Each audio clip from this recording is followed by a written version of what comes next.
Friends, welcome back to my channel knowledgeable brain. और आज हम इस वीडियो में डिस्कस करने वाले हैं ओलिवर गोल्डस्मिथ के comedy play the good nature man के बारे में। लेकिन वीडियो शुरुआत करने से पहले हम ऑथर के बारे में जानते हैं। तो चलिए ओलिवर गोल्डस्मिथ के बारे में कुछ बातों को डिस्कस करते हैं। दोस्तों, ओलिवर गोल्डस्मिथ का जन्म 1728 डबलिन आयरलैंड में हुआ था। वैसे तो उन्होंने लॉ और मेडिसिन की पढ़ाई की थी, लेकिन कभी भी उसको सीरियसली प्रैक्टिस नहीं किया। उनका जो करियर रहा है वो पोएट, एसेइस्ट, नॉवेलिस्ट और प्लेराइट के रूप में रहा है। उनका जो लिखने का तरीका था वो काफ़ी सिंपल और नेचुरल था, और वो अपने काम में ज़्यादातर सटायर और कॉमेडी का यूज़ करा करते थे ताकि वो सोसाइटी की हाइपोक्रेसी को दिखा सके।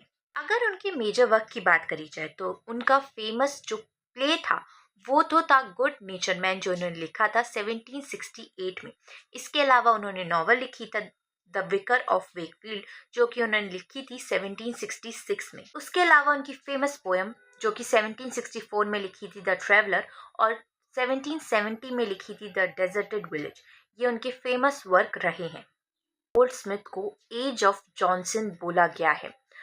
उन्हें एज ऑफ जॉनसन का राइटर माना गया है, जो कि 18th सेंचुरी में थे।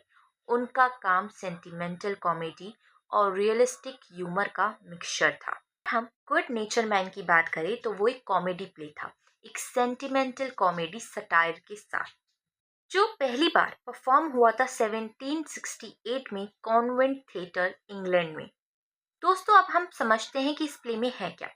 इस प्ले में ये दिखाया गया है कि ज़्यादा अच्छाई भी कभी कभी बुरी हो सकती है। इस प्ले में मैरिज, मनी और लव को डिस्कस किया गया है। तो चलिए अब बिना टाइम वेस्ट करे हम स्टोरी को समझते हैं। दोस्तों, इस कहानी का मेन हीरो है हनीवुड। हनीवुड एक ऐसा आदमी है जो सबसे पोलाइटली बात करता है, जनरस है और सबकी मदद करता है, लेकिन अपनी सिंप्लिसिटी और ज़्यादा दयालु नेचर की वजह से हमेशा मुश्किलों में फंसा रहता है। दोस्तों, इस प्ले की सेटिंग लंदन, इंग्लैंड के 18th सेंचुरी के वक्त की है। इस कहानी की शुरुआत में, ड्रामा की शुरुआत में, हनीवुड अपनी सर्वेंट जार्विस के साथ दिखाई देता है। जार्विस उसे समझाता है कि तुम इतने अच्छे इंसान हो गए हो कि दुनिया तुम्हें बेवकूफ़ समझने लगी है। हनीवुड हर किसी को पैसे उधार दे देता है, मदद करता रहता है और खुद कर्जे में डूब गया है। मतलब उसका जो गुड नेचर है उसी के खिलाफ जा रहा है। बात कहानी में फिर हमें दूसरा घर दिखाया जाता है, जो कि होता है क्रूकर का। क्रूकर एक ऐसा आदमी है जो हमेशा बुरी बातें सोचता है कि किसी का एक्सीडेंट हो जाए, कोई बीमार हो जाए या किसी में की जिंदगी में कोई आफत आ जाए। इसी वजह से उन्हें प्रॉफिट ऑफ डूम माना जाता है। क्रूकर अपनी फैमिली की जिंदगी भी परेशान रखता है अपनी नेगेटिविटी की वजह से। दोस्तों, क्रूकर का एक बेटा है जिसका नाम है लियंटाइन, जो सीक्रेटली एक लड़की से प्यार करता है। उस लड़की का नाम है ओलिविया। अब प्रॉब्लम ये है कि जो ओलिविया है वो एक गरीब घर से है, और जो क्रूकर है वो उसको एक्सेप्ट नहीं कर रहा है शादी के लिए। क्रॉकर चाहता है कि उसके बेटे लियंटाइन की शादी एक अमीर लड़की से हो, जो है मिस रिचलैंड।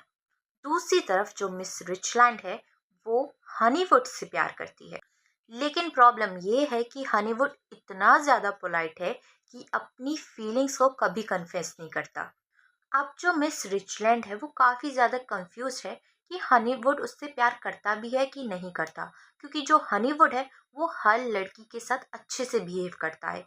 तो अब रिचलैंड जो है वो कंफ्यूज है कि हनीवुड तो सबके साथ अच्छा है, मेरे साथ ही थोड़ा, तो वो मुझसे प्यार करता है या फिर उसकी वो शराफत है। तो अब यहाँ पर कहानी में एक टेंशन पैदा हो रही है, क्योंकि जो क्रॉकर है वो चाहता है उसकी बेटे की शादी, लियंटाइन की शादी जो है मिस रिचलैंड के साथ हो। वहीं पे रिचलैंड चाहती है कि वो हनीवुड से शादी करे, लेकिन हनीवुड उससे कभी प्यार की बातें करता ही नहीं है, अपने प्यार को कभी कन्फेस करता ही नहीं है। ड्रामा के अंदर एक कॉमिक करेक्टर आता है जिसका नाम है लॉफ्टी। लॉफ्टी जो है वो एक बूस्टफुल इंसान है, जो हमेशा अपनी सोशल और पॉलिटिकल कॉन्टेक्स्ट का दिखावा करता रहता है। लॉफ्टी जो है हमेशा बोलता रहता है, मेरी दोस्ती तो मिनिस्टर के साथ है, मैं तो उस राजा का दोस्त हूँ, मैं इसका दोस्त हूँ। तो वैसे बातों को फेंकता है, असलियत में उसका कोई ऐसा दोस्त नहीं होता। तो यहाँ पे गोल्डस्मिथ ने उसके करेक्टर को एक फेक प्रिटेंशन के तौर पे दिखाया गया है। जो सोसाइटी में कुछ लोग होते हैं जो दिखावा करते हैं, तो उसको यहाँ पे स्पीकर ने बताया है। आती है कहानी में कई सारी गलतफहमियां और कई सारी कंफ्यूजन। जो लियोन्टाइन है उसने ओलिविया से चुपके से शादी कर ली है।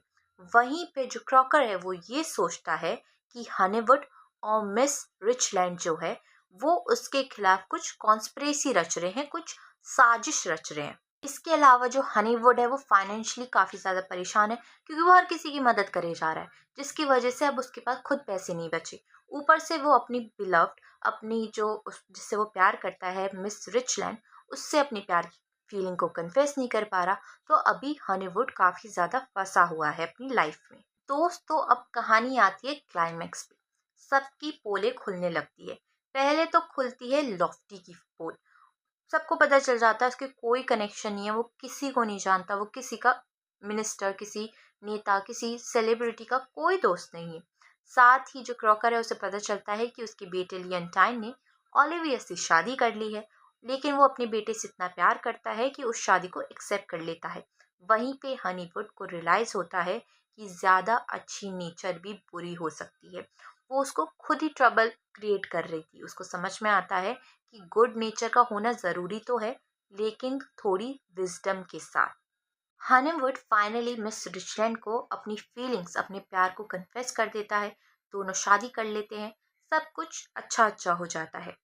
कहानी के मॉरल को समझते हैं। गोल्डस्मिथ हमें ये मैसेज देना चाहते हैं कि काइंडनेस एक वर्च्यू है, लेकिन अगर बिना सोच समझ के किया जाए तो वो हमारी वीकनेस बन जाता है। शादी और प्यार में पैसा और सोशल स्टेटस का प्रेशर होता है, लेकिन सच्चा प्यार और ऑनेस्टी लास्ट तक जीती है। सोसाइटी में फेक लोग हैं, लॉफ्टी जैसे, और नेगेटिव लोग हैं, क्रॉकर जैसे, जो हमेशा रहेंगे, लेकिन इंसान को बैलेंस्ड और समझदार बनना चाहिए।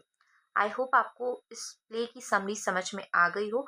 अगर आपको किसी स्पेसिफिक करेक्टर का कोई भी करेक्टर एनालिसिस चाहिए तो प्लीज़ हमें कमेंट सेक्शन में लिख के ज़रूर बताइएगा।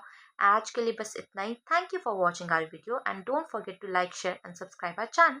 Thank you. Bye bye.